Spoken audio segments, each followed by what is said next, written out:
Alright everybody, hello and welcome as always. I am Shroom. This is In The Mixer, episode 121 of our Old Man Save. It's good to be back. We did take a brief sojourn last week, heading to Bayer Leverkusen. Had a great season 1 save. Go and check that one out if you haven't already. I enjoyed it quite a bit. But there's nothing like your long-term save, and there's nothing like Premier Division football as far as I'm concerned. Not just that, but it's also the start of a new season, which means we've got a whole bunch of different transfers to introduce you guys to. I've gone a little bit overboard. We always get great feedback that our season preview episodes are great. I love recording them. It's always really exciting at the start of the season before any games have been played. The expectations and possibilities are pretty much limitless, so I'm keen to get stuck in. We're going to jump right into the game now and introduce you to the new guys. So first things first, finishing off from last season, we did finish in 10th spot, a top half finish, which is what I kind of like laid down as being our mark for this season, but I do want to see us get a little bit better this year. You can see 55 points. We weren't miles away from European football. I'm thinking maybe we have a squad now that could potentially get those 10 additional points and maybe break into that kind of like top 7 sides. There are still quite a few familiar faces. Liverpool, of course, current champions of England. Congratulations to any Liverpool fans. Stay humble in the comments. Tottenham are up there. Arsenal, Chelsea, Man City and Man United all heavily involved. Southampton, the Smoky last season, they were up towards the top of the division for quite a long time, but United now have won at the division a few different times. Over the last decade, they've won 3 on the trot. Before that, Liverpool won 1, Man City won 4 in a row, United in 24-25, all the way back to when we started this save where Man City were champions. Arsenal got a couple in there as well, Chelsea, so it has been rotated around quite a bit. Tottenham fans, look away. There haven't been any further trophies for you guys in this database at all, I think. But I think that's the bar we're setting. If we can go from top 10 to top 7, I think that will be a fantastic achievement. Even if it's just 7th position, like some of the squads that even if we look at Liverpool's squad, who were 7th position, like the player values that they've got here, some of the quality that they have on hand, a lot of these players are unhappy, which is very interesting, mainly because they want to be playing Champions League football. But like Henry Blaze was previously a wonder kid. He's now an elite winger, like 19 dribbling, 18 crossing, 18 pace, 19 acceleration, 20 agility, 20 determination, 18 off the ball. Like that is just absolutely mind-boggling. And they're 7th in the division. Now, Rubido, who I think they bought for like a shitload of money, £93 million the season before from Arsenal. So like they're 7th spot, and that's like kind of the finances they're working with. And as we go through some of our transfers and the way we have to structure our deals when we bring players in, you'll kind of see the disparity between what we're paying players and what we're not. Tactically, slight tweak for the season. We're going to make a little bit of an adjustment. Of course, we're going to go attacking pretty much all the way through. This is a little bit spoiler territory for some of the lineup that you can see here. But in reality, like I want to kind of take away some of the instructions that we've got. We're defending very aggressively in quite a few different things that we're doing. I think we're probably going to take off like preventing short goalkeeper distribution. I don't want to have 2 and 3 players committing to a goalkeeper when they lay the ball back to him, which happens quite a bit. And there is potential as we look further in the season that we might drop our defensive lines a little bit as well. Similar story for our in possession instructions. I've just accidentally done that, so we're going to put that back up to much higher. But similar for our in possession instructions, I don't want to overcomplicate the game. And I think I've been guilty of doing that over the last season or so. It's helped us be really disciplined and it's helped us stay in the Premier Division. But in reality, like I don't really care if we work the ball in the box if a deep cross is what gets us a goal. I don't know if our attacking width needs to be extremely wide if we've got inverted wingers trying to cut in on that side. So a whole bunch of different stuff that I think this will be like a proper tactical tweak year to try and update all of our tactics, all of our instructions, and get a squad together that's comfortable in a particular style to push us up towards continental football. Of course, we will have our cautious kind of our counter-attacking strategy and our positive one as well for when we just want to keep the ball as much as possible and close the game out. But attacking will be our default. We'll jump in and have a look at our transfers out now. There's a few that you've seen head off. Nestor Rossi being the first one for £30 million. He's gone to Bristol City. We picked him up. We did a whole episode on him last season where we went and identified him in the transfer market, put a bid in, did contract negotiations, brought him across to the club, and it just never worked out. The left wing wonder kid never really hit his stride in England, really struggled to settle. So we do sell him at a profit. £25 million is what we paid. £30 million is what we've got back for Bristol after just one season. He only got a 6.5 average rating in 14 appearances, which I think kind of goes to show how much he really did struggle. And maybe when we bring players in and pay good money for them, we have to keep an eye on their current average rating or their current appearance rate at their existing club. I don't think we want to bring players in anymore that are going to be prospects for the future. We want to try and bring in like younger players that are currently playing first team football at their respective club that already have that finished quality. And that's one of the things that we're focused on in the transfers we're brought in. Halna Sigurdsson, he was fantastic for us. It is kind of with a heavy heart that we pass him on. Really, he's at a point at 21 years of age where he needs to be playing consistent football, and he's not going to be in the starting lineup based on some of the players we brought in. We bought him across from PSV for £4 million. 3 seasons ago, he was absolutely fantastic in our championship season, winning the league. Again, very, very solid in our initial Premier Division season, making 30 appearances that year. And as a squad player last year, making 14 starts as well for a 6.76 average rating in the Premier Division, nothing to sneeze at. And we have made a profit as well, 10 million. It's not the biggest profit in the world for a 21-year-old player. And it is perhaps slightly strange that he's made the jump to South Korean football instead of staying in Europe. But he's a full-out Icelandic international. He's got time on his side. He could be back in the division. One of the heavy heart ones, again, Tim Kubis makes his way over to Hamburger in Germany. Another player that was absolutely fantastic for us. Picked him up for only 600k from Energy Cottbus in the 3rd division, where he was playing quite regular football at 17 years of age, which is crazy. We had him for 2 seasons in the championship where he was fantastic for us. Again, exceptional in that promotion season. And the last 2 years in the Premier Division, he's done very well to keep us in the league. Only 49 goals conceded in our first year at that level. Only 37 conceded in 35 games last year. A very wonderful player. But again, similar story, 22 years of age now. He's not really got much potential ability left. He's kind of playing to the best level he can. And if we want to get better, if we want to push towards like continental football, we need to get someone in that's closer to either 3-star current ability, maybe 5-star potential that has that room for growth, or bring someone in that is a finished article 4-star current ability player. Again, we made a profit, 4.1 million. We didn't kind of hold anyone to ransom. I wanted to move him on. He wanted to move on. And Hamburger came in with what was a good offer to eventually get us a profit on the initial purchase. Jason Grassinger moves on. The US international heads to New York. Again, 22 years of age. Just at that point where he's not really got much potential ability. He is playing to the peak of his powers at the moment. And if we want to get to that next level, we need to kind of push on some of the guys that are only going to be 3-star current ability players for us. And thankfully, in the market, there was good position for defenders where we could bring players in that are a vast improvement. Another player that was fantastic for us, we bought him from Saprissa, I think, in the 2026 season, and then had to wait a few years for him to turn 18. Spent 5 years at the club in the championship, a few of those seasons, always contributing above 20 appearances. Last year, you can see, though, dropping down just to 8 appearances for the season, albeit doing very well. 7.04 average rating isn't anything to be upset about. Chipping in with the occasional goal or assist from a set-piece scenario as well. New York Red Bulls pick him up for £1.7 million, a profit on the 350k we bought him from. And hopefully his career will continue to progress over in the MLS. As far as loans go, Akeem Miller, Lee Clark, Stanley Terborg, and Brian Anonye all head out on loan. Terborg was one that we've had waiting to arrive for quite a few seasons. We bought him from Ajax, £4 million a few seasons ago. We were waiting for him to turn 18, and unfortunately, I think it's just one of those ones that hasn't quite worked out. He hasn't quite hit the level I wanted him to. I was hoping we were going to get like a proper pressing forward, but he just isn't quite where we need him to be. Hopefully, a season out on loan back in Holland, he'll start all their games. He'll find the back of the net with some regularity, and his mental, technical, and physical attributes will improve to the point where we might actually be able to give him first-team football in the next couple of seasons. But he's really the only one that comes in and goes out on the same season. Now, we get to move across to the very exciting part. We're going to sort these guys first by feed and do the lowest one first. Larry Ortiz were brought across from Medellin. We've had Colombians a couple of different times in this save, in this series, and he is another wonder kid that has come through that youth structure over there. He has already played quite a bit of football for Medellin. I did mention that we wanted to focus on players currently playing. We picked him up only for £2 million for a left-footed wonder kid on the left-hand side. He was on a 7.2 average rating for the season. He's already chipped in with a bunch of goals and assists in 2033. And I'm hopeful that with an extended platform, he can be like that superstar player for us on that left-hand side. We've really struggled to nail down that left-hand side spot, really since Luciano Ramirez in that final championship season. Everyone we've brought in hasn't quite worked out the way that we wanted to. He is pretty much just a left-sided winger. That's all he can do. But that natural width is going to be great for us. He's only 18 years of age. We paid $2 million for him. He's already worth £7 million. We've got him on a few-year deal. He's not on exorbitant wages or anything crazy like that.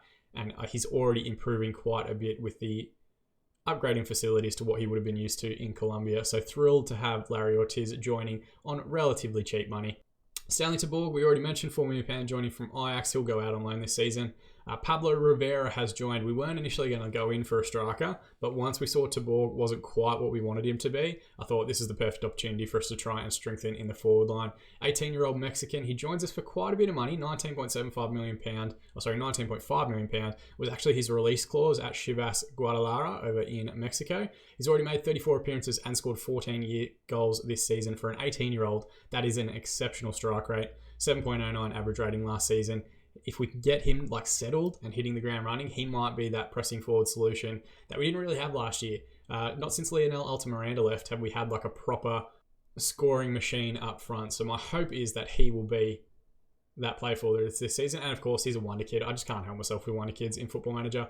Federico Mancini, it's very rare that you see a wonder kid goalkeeper, but he has been in and around the Argentine national setup a couple of times now. We originally looked at him back when he was, I think, 15 or 16 and making under 23 appearances at Juventus. Last season in Serie A, he did make 3 appearances, only conceded 2 goals, 6.73 as a 17-year-old goalkeeper. Very impressive. We paid quite a bit of cash. It's not 40 million all up. I think we paid like 10 million and 30 over the next 3 years to bring him across, just because it's so rare to see a wonder kid goalkeeper. And at 19, he's the player that I think will give games over the next 2 or 3 seasons and potentially get him up to be like that 4-star current ability keeper. He's suited as a sweeper keeper on defend. His goalkeeping attributes, there's quite a bit here that jumps out at you. 18 1-on-1, 16 kicking, 16 area reach, 17 command of area. He looks to be one for the future, and I'm thrilled to have a high quality wonder kid keeper on board for the season. Looking further forward, Arnaud Henry, again, another player that I have been tracking for what feels like the last 5 seasons. Still only 18 years of age. I think he initially came up on our radar when he was like 15 or so, coming through the PSV Academy, coming through the Lyon Academy when PSG bought him for £9 million. We have spent 50 million on him. It's 20 million up front, 30 million over the next few seasons. He didn't do too badly in that PSG side that won the League One title last year. 14 appearances, 2 goals and 2 assists, 6.8 average rating. Knowing how strong PSG's squad actually is, the fact that he was playing first-team football is very, very impressive for a player so young, albeit, just minor appearances off the bench here and there. But thrilled to bring him across, and I think he's going to be that proper deeper-lying playmaker on defend that we want. He's naturally like a deeper player. We're going to play him in the middle, and I've got him working towards his defend roles. He can tackle quite a bit. His positioning is good, but mentally just a fantastic playmaker. 18 vision, 19 bravery, 16 anticipation. Like I can see him playing like a Makelele type deal and cutting out passes before he even needs to make a tackle, which will be fantastic for us. Again, another wonder kid, and at 18 years of age, he's got time on his side in getting us up towards, one for him, that 5-star potential ability, but also getting us towards continental football, which is great to see. El Mehdi Mokhtar is one of the other players that we've brought in, a ball-playing defender, a left-footed ball-playing defender, no less, that we've brought across from Atletico Madrid. We were initially looking at Mokhtar when he was at Ajax, and we actually got outbid by Atletico Madrid. We couldn't afford him.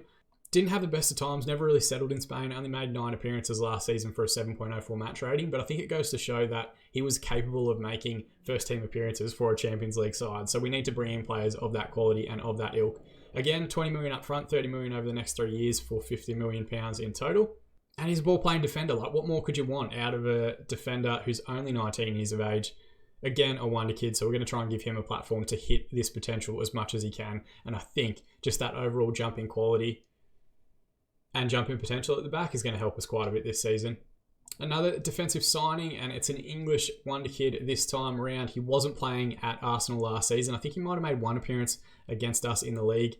Connor Medjidou is how I'm going to pronounce that one. I'm going to pretend the B is silent because it's just fun to say. Medjidou. He's on a bit of money. He's on 50k a week. We have pushed up what our highest offerable wage is for the season. 3-star current ability, 5-star potential, 19 years of age. He's English. He's a wonder kid. It's self-explanatory, really. He played 9 times last season for Arsenal for a 7.24 average rating, which is very impressive. He's settled in a wing role. He's settled in a left midfield role. We really want to try and get him working on being a wing back on either support or attack, for which he's got pretty much all the traits that you could look at. 19 determination, 17 teamwork, 17 work rate, 17 agility, 16 natural fitness, 16 stamina. He's going to get up and down that left-hand side all afternoon, and I'm hopeful he can be the type of player that we really build our English platform on. And when we get to like European football, homegrown registration rules, he'll be a player that we can actually register as being a local talent developed through the club before the age of 21.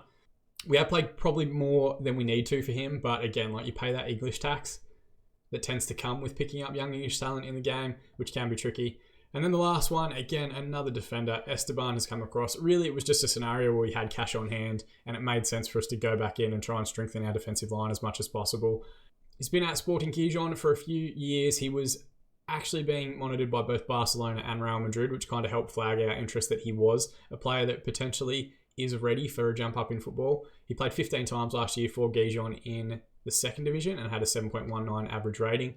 He's a central defender on stopper. We're probably going to use him as a ball-playing defender as a stopper as well, Very good tackling, very good mental attributes as well. 17 aggression, 18 anticipation, 16 work rate jumps out at you. Physically needs a little bit of development, but he's only 18 years of age. That's going to come with time.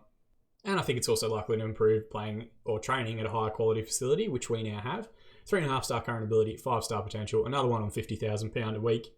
But at 18, I think £60 million, it looks like a large amount, but in reality, like someone might come in if he has a good season and pay that. I could see a PSG paying it. I could see a Liverpool, a United, a City, a Chelsea, an Arsenal, someone like that coming in and offering that amount for such a young player if he hits the ground running. If he fails, it's going to be probably the most spectacular fail that we've had at any point throughout the course of the save so far. But it is a largely revamped lineup. You can look at the potential ability here.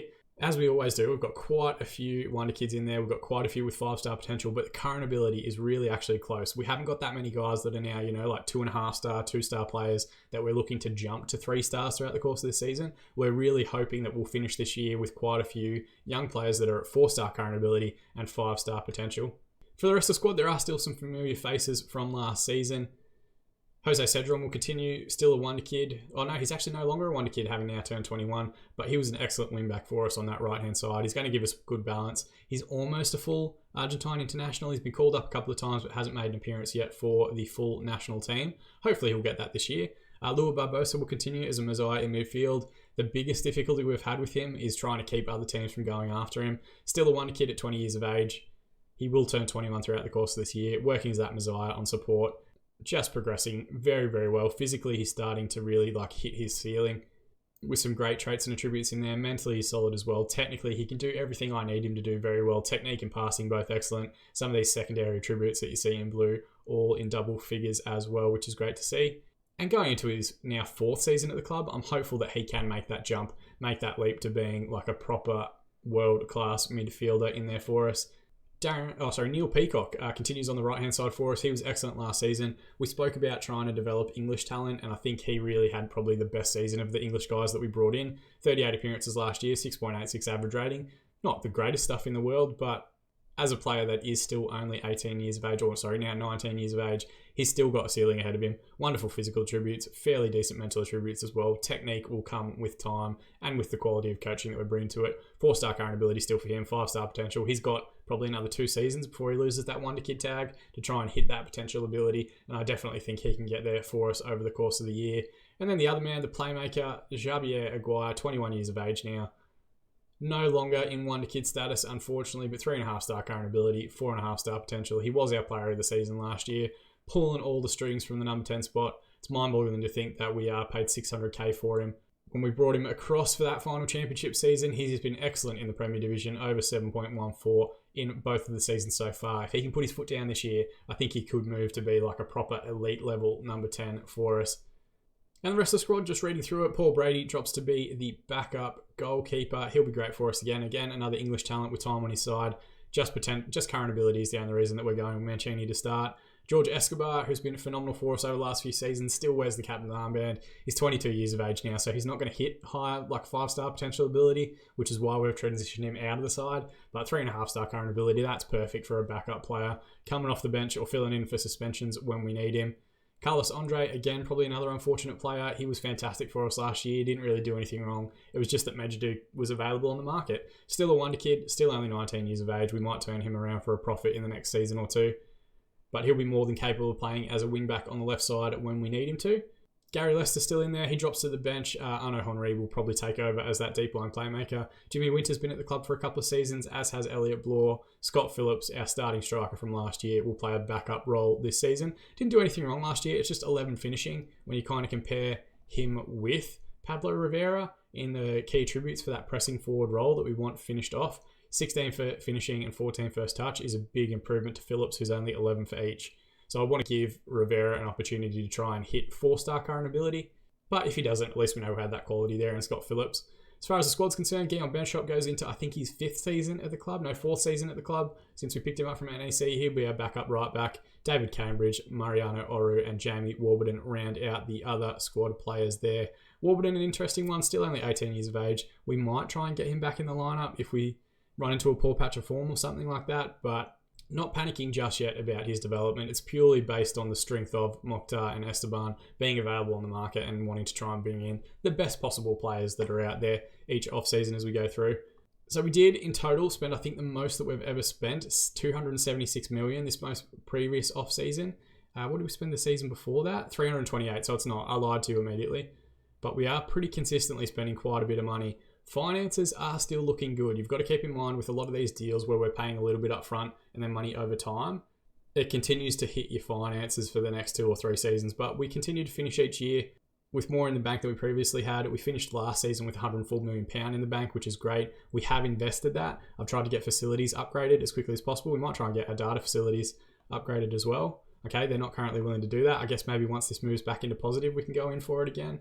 But we've improved our training facilities, we've improved our youth facilities. Our new stadium is close to being finished. It's not quite ready for this episode because, oh no, it might be actually ready for this episode, so maybe you'll get to see the new stadium as well. We're back on the Isle of Man, the first time ever Premier League football on the Isle of Man.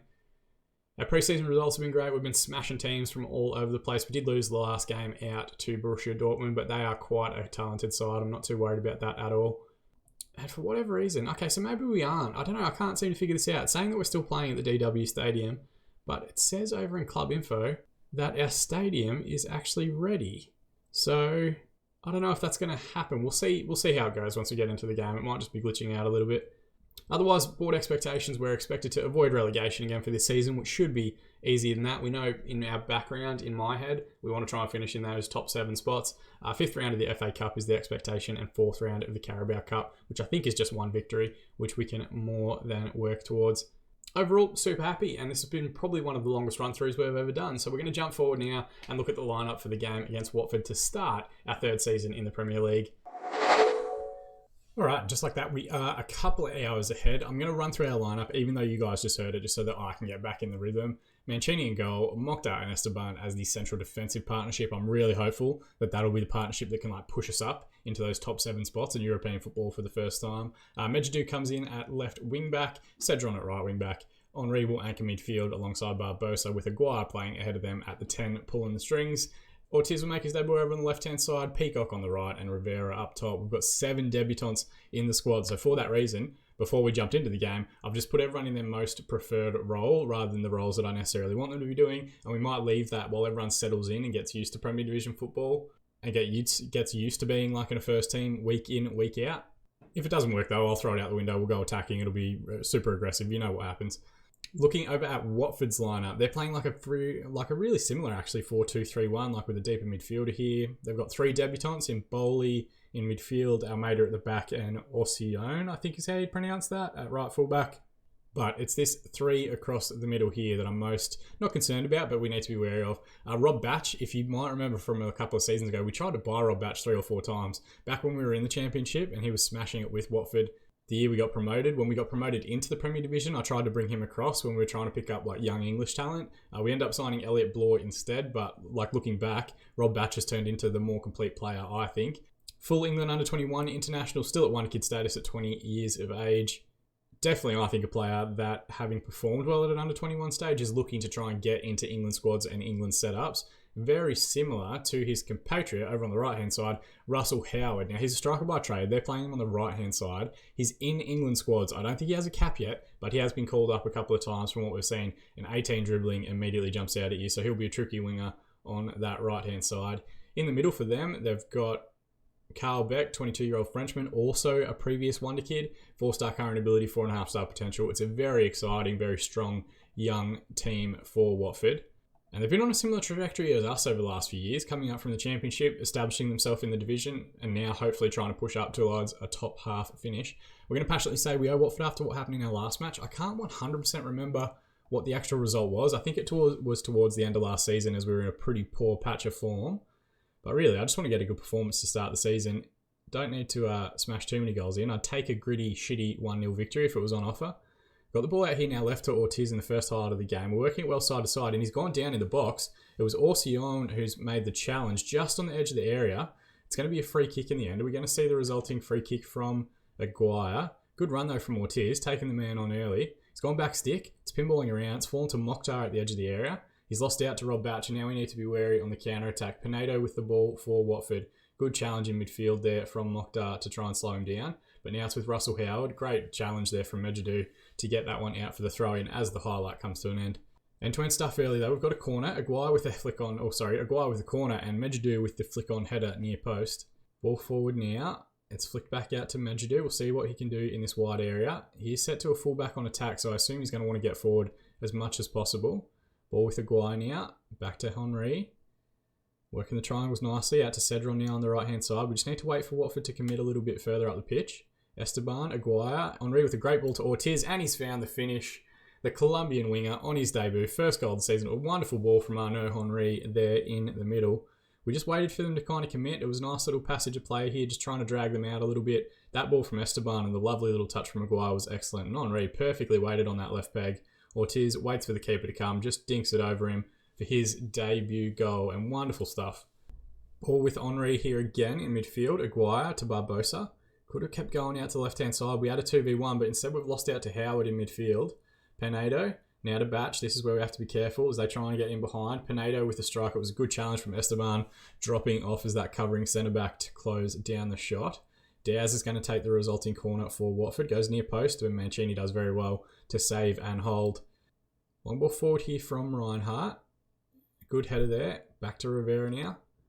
Medjidou sends Ortiz into the corner. Can he turn provider here in the next stanza? Medjidou cuts inside. Rivera pinballs around. Barbosa's hit the post, and then Rivera gets the tap in. First goal of the season for the Mexican under-21 international. And it's always good to have a striker that you signed during off-season that picks up a goal on debut. Good work here again from Ortiz. Cuts it back to Medjidou, who then finds a good little pass to Rivera. His initial strike is closed down, but Barbosa's second effort smashes against the crossbar.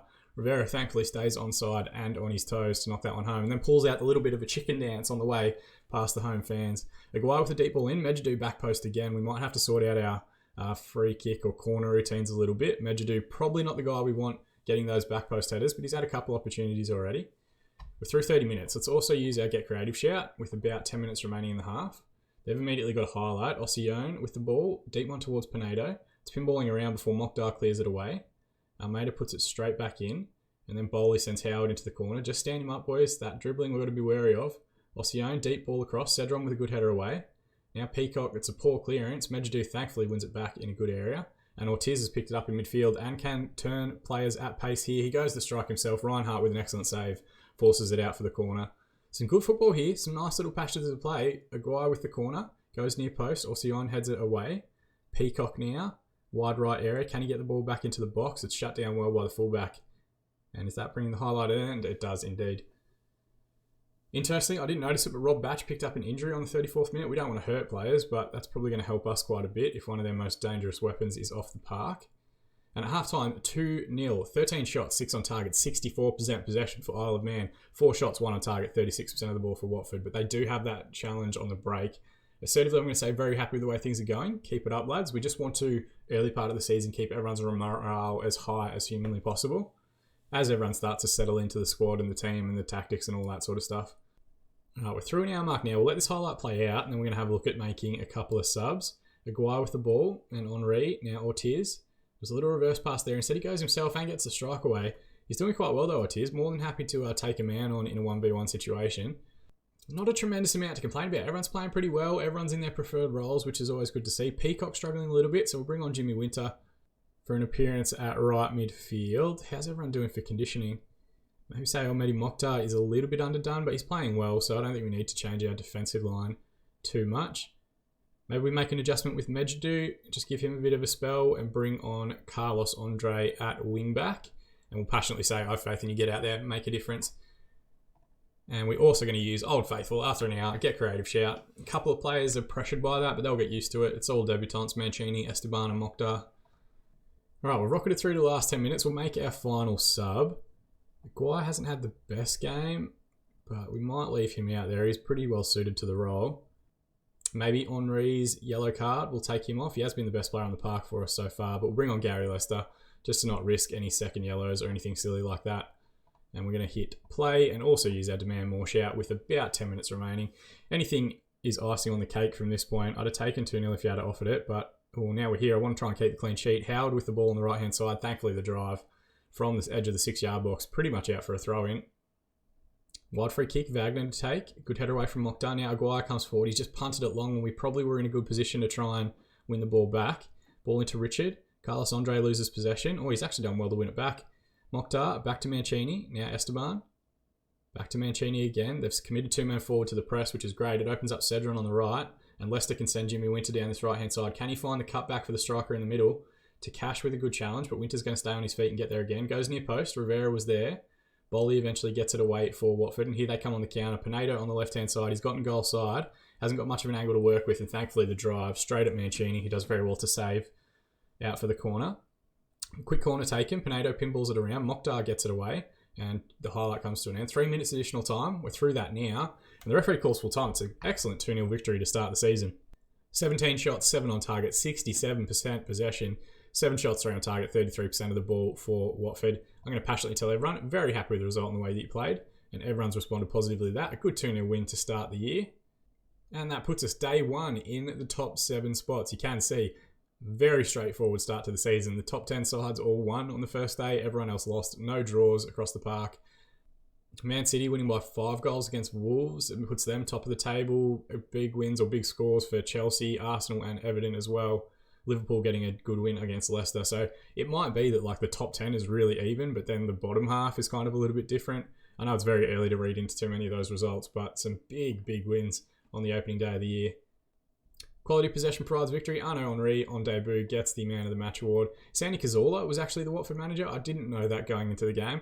We're going to give Arnaud Henry some praise just to keep him happy as the season gets underway. If he can pull the strings like that all throughout the year, we're going to be in a great position. And a whole bunch of different debuts, everybody getting good results, and I'm thankful for the clean sheet as well, particularly when you've got 3 like debutant defenders and a debutant goalkeeper. To get a clean sheet early on is going to settle their nerves tremendously. Now looking forward, we probably want to come back towards maybe the end of September and play the game against Leicester and the game against Manchester United, reigning defending champions of the Premier League, Manchester United at home.